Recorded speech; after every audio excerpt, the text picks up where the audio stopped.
Hello and welcome to Raw Sound Entertainment's review of the top 500 albums by Rolling Stone magazine.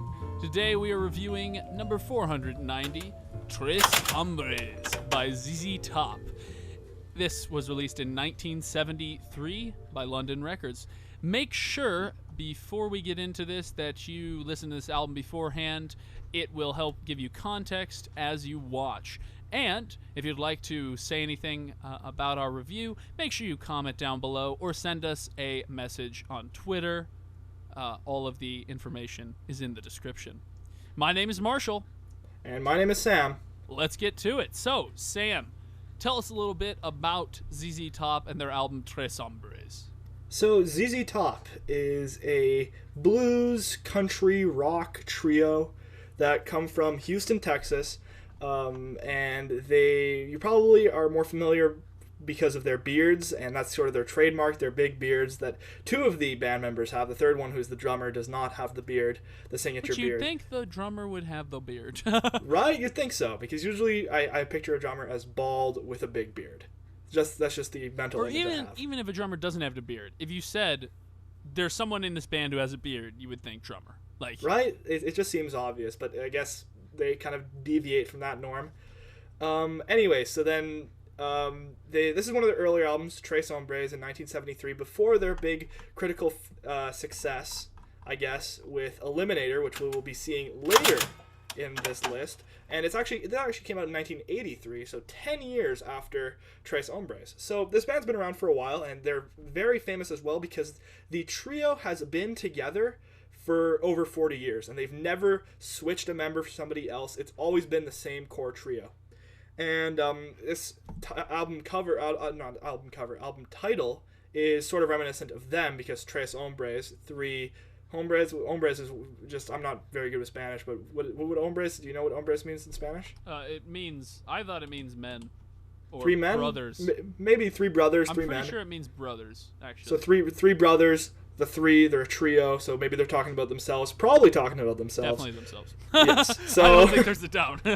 No, so that's that, and yeah, so that's ZZ Top. Very Texas, very America, very ZZ Top. So let's go to the album cover, which is probably going to be one of the more interesting parts of this review because of just how bad it is. It's not appealing. I would see this album cover and think, oh, it's like a local band that just put out their new album. Honestly, I couldn't agree with you more. It doesn't speak well to the album. I mean, it doesn't speak well to the album. You have these random pictures of the bandmates that look kind of weird. A color that is not appealing. I've never loved that green, and I don't like green screen green. I don't like that shade of green. And green is one of those colors where if you put the wrong shade, it looks disgusting. Yes. And also, I don't have too bad of stuff to say about the font. It fits the Mexican style or the Spanish, Hispanic style that they're going for, but I don't like anything else about it. One of my biggest pet peeves with this album cover is how the fonts don't match.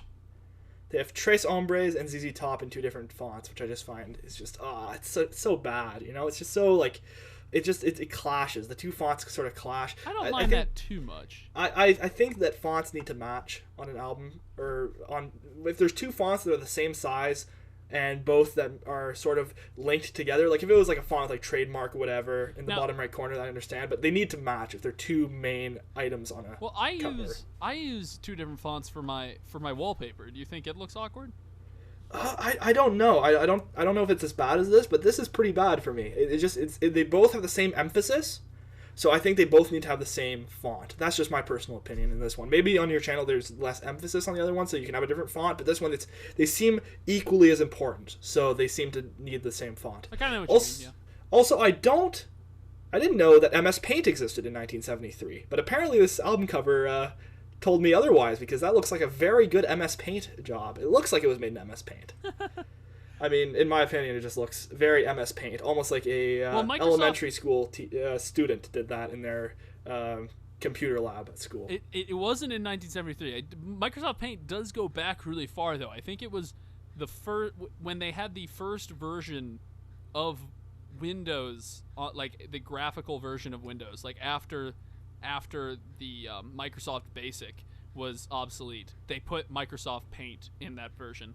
But I'm pretty sure people were still using a joke. Basic in '73. So yeah, you're. I mean, it was meant to be a joke. I know. They were actually using it. I as had Paint. to comment on it though. All right. Well, that's that. That's the album cover. Not much more to say, I guess. Yeah. Whoever made their album cover, I guess London Records did a bad job. I guess they were just like, it's our album. Make whatever you want. The music will speak for itself, which I guess it kind of does. I'll agree with them on that one. If that was their whole mentality behind it, I think the music does speak for itself. Marshall, tell us what you thought, what you liked, what you didn't like. Well, I went into it expecting super blues, and I came out of it with, I don't know, it was a lot more rock and roll than it was blues.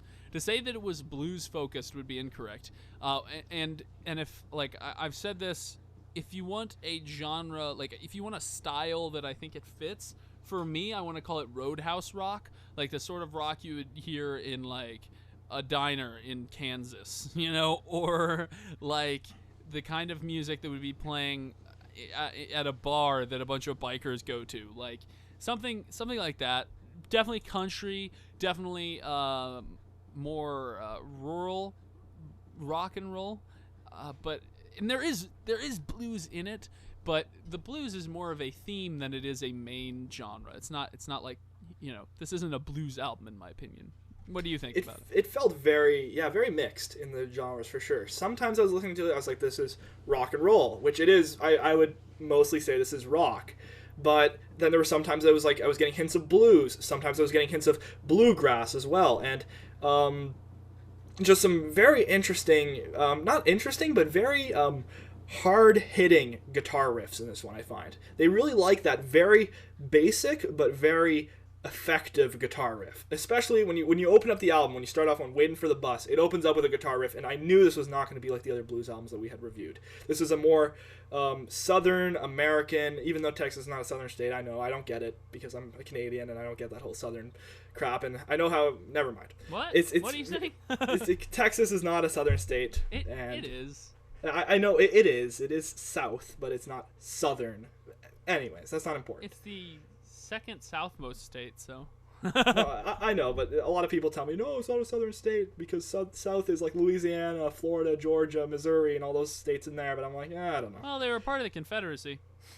anyways, it feels like more of a southern take. Even though that these other blues artists were more were from the South, they were more. It felt more like it could be played in like a New York nightclub or like in a nightclub music. This felt more. I feel that's stretching it. I would not play this in a nightclub. No, not this. Not ZZ Top. Oh, I was like the others, like BB King. Oh yes, you could play that. Yes, like it felt more nightclub music. This music here, this Tres Hombres, felt more almost like a hoedown. You'd be playing this music, or almost like at a rodeo. I wouldn't say that either. it was very very southern at its core. Yeah. And I thought the lyrics surprised me too at how interesting they were in some of these songs. Like Chic, I think, had one of the most interesting lyrics, some of the most interesting lyrics I've heard so far, with Chic from Mozambique and how they were talking about how I didn't think they were going to go that route with it, and it was like I thought that was really interesting and really kind of humorous to throw in there. Yeah, I like that a lot. I did like that song. Yeah, I liked probably I really liked Waiting for the Bus, Masters of Sparks, Hot Blue and Righteous, and Lagrange, however it's pronounced. I love that, and that's their most popular one. That's a very like you think of like Bad to the Bone, that kind of song. Yeah, Lagrange was an excellent track. But yeah, I liked it a lot. Overall, like, I'm not saying this is my favorite album, and this is not the kind of music I would listen to, but it surprised me with the quality, and I didn't feel bored listening to it, and I didn't feel like annoyed by it. It's decent background music, and actually it wouldn't be bad for a road trip. This is the kind of music I wouldn't mind driving. Like there's certain music that feels good to drive to. I wouldn't mind driving with this music playing because it's got that sort of, I don't know. You kind of know what I mean? That sort of quality. I agree with you. Yes, Yeah. it would be good. It's good car music. But that's beyond that. I don't have much more to say about it. So I guess the biggest thing for me, the biggest thing I can say bad about this album is that nothing jumped at me. Nothing said like grabbed me and said, "Holy shit, this is amazing." You know. You see, like, I had a different feeling though, because like Jesus Just Left Chicago, I thought was a really good track, and it almost jumped out at me. Like some of these songs I wanted to add to my playlist, but I'm like, I'll get tired of these songs. They felt like they would get tiring after a while, to me. Mm-hmm. And I thought it was a very distinct album. I thought it was, but also very generic at the same time. It had very distinct songs and very generic songs. Like maybe some of the songs, like Master of Sparks, in my opinion, was pretty generic. The songs that I don't remember that too well are pretty generic compared to Lagrange, which has a very distinct feel to it. And it's the most popular song for a reason, because it was just really good and really catchy. Yeah. So yeah, and they also do slow songs pretty well too, with the one ballad, "Hot Blue and Righteous." I like that. Yeah, that song's good. They did a good job with the ballad as well. So I think that this album surprised both of us. It obviously proved me wrong that I don't like blues, because if this is blues, I thought this was good. I liked it. So you want to give? And at the end, it's very different than the other blues we listen to. Mm-hmm. So at the end of the day, like if this is blues, obviously that means blues is you can at least know this. I think blues is a more broad genre than you or me gave it credit for. Yes. Thinking like, oh, it's one thing, this is it. But, I mean, if this truly is blues, then blues is a very broad genre. Well, this could be seen as bluegrass, maybe. Maybe. And that's probably a subtype of blues. Like, I'm sure that came from blues. But, anyway, I'll give this album a score. I'm going to give it a solid 5. It wasn't, like, incredibly good, and it's not the kind of album I'm going to seek out again, but it wasn't terrible. It was in no way one of the worst albums we've heard, and it surprised me. What about you? You surprised me with your score, because I thought you were going to go higher. Hearing all the praise you were giving this album, I'm going to give it a 7 out of 10. I enjoyed this album thoroughly. I didn't think there were any bad songs on this album, just some songs that were more generic than others. Lagrange is a classic, obviously, because of its popularity and how distinct it is. And I just thought that Jesus Just Left Chicago, The Chic, were just interesting songs in general. They did ballads well, and they did faster songs well. So I think everything on this album is really well done. But is it going to be my favorite album ever? No. It's got nothing it's got no qualities that make it, like, excellent, you know? Yeah. I think I'm being a little bit strict with my scores, but, like, if I look at my scores, and I do this before I come up with a score, I sort of use the other scores I've given as a guide to what I should give this one, and, like, I gave Aquemini, Live from Cook County Jail, and Yankee Hotel Foxtrot a 6. I don't think this album is better than any of those. So I'm going to give it a 5. Like, that's, at the end of the day, that's sort of what I look at. Yeah, you see, it's very tough. It's tough to give those scores, right? It's super hard, yeah. It is, because it's like... Even ones you give a high score to, you're like, well, should I be giving it this high of a score?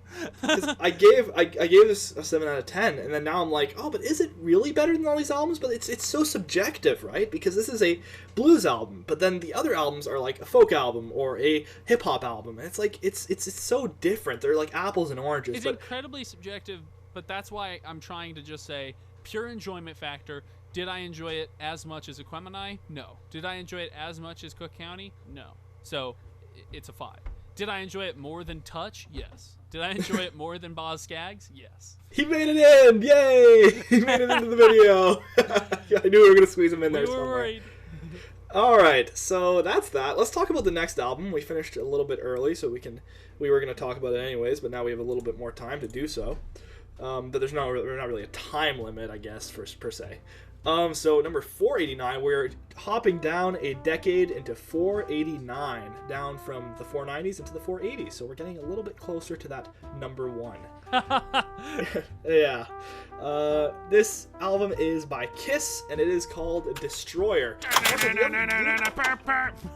Do you listen to a lot of Kiss? No. Have you heard any of their stuff? Yeah. Yeah. What do you like them? What do you think? I think they're pretty good. I think Kiss is sort of like... Kiss is what I think of when someone's like, want to play Guitar Hero. Yes. It's not the kind of music that I would listen to because I think it's a little too rock and roll for me. And I like, you know what I mean? Like, I like rock, but I don't like rock and roll. And those are two different things. And I think Kiss is very rock and roll, very, very classic rock. It's good. I am not knocking it. It's good. And they have decent lyrics. Obviously, they're infamous for, you know, as far as live shows, one of the best bands you could see live in concert. So, you know, Kiss is an excellent band and obviously a legend. So I'm excited about this album. I think it'll be at the very least good. But who knows? It might crush my expectations. Maybe it'll just be another Boz Skaggs. Kiss is excellent party music, in my opinion. Like, their stuff is made to be played loud. Yeah, I think, and I kin them to like other bands like Poison. Just really the kind of music. I don't know. Just like you're right. The kind of music you'd want to play at a party or. Great music for live. Like, it's the kind of music that I think is genuinely improved by a live experience. So we'll see. But do you enjoy the music? Do you enjoy that kind of music? I enjoy Kiss. I think Kiss makes some good stuff. My favorite song by Kiss is actually on this album, Detroit Rock City. So that's fun. That's a classic for sure, and that is such a fun song to play loud. So I'm happy to listen to that one again. And I've got high hopes for this album for sure. I do know one of the songs from this album, Beth, the song apparently it's built around. I know because my mom has always talked about that song because her name's Elizabeth, so she's always talked about that song. Although earlier on this list, I forget which album it is, but one of these albums had a song called Elizabeth. I don't remember which one it was. It might have been Stone Roses. Stone Roses. That's it. So I'll have to tell her about that because that's even closer to her name. It is. Yeah, but that's I think that's like what I know this album from because she's always talked about it. And it says that by this album, Kiss was the most popular band in America. Wow.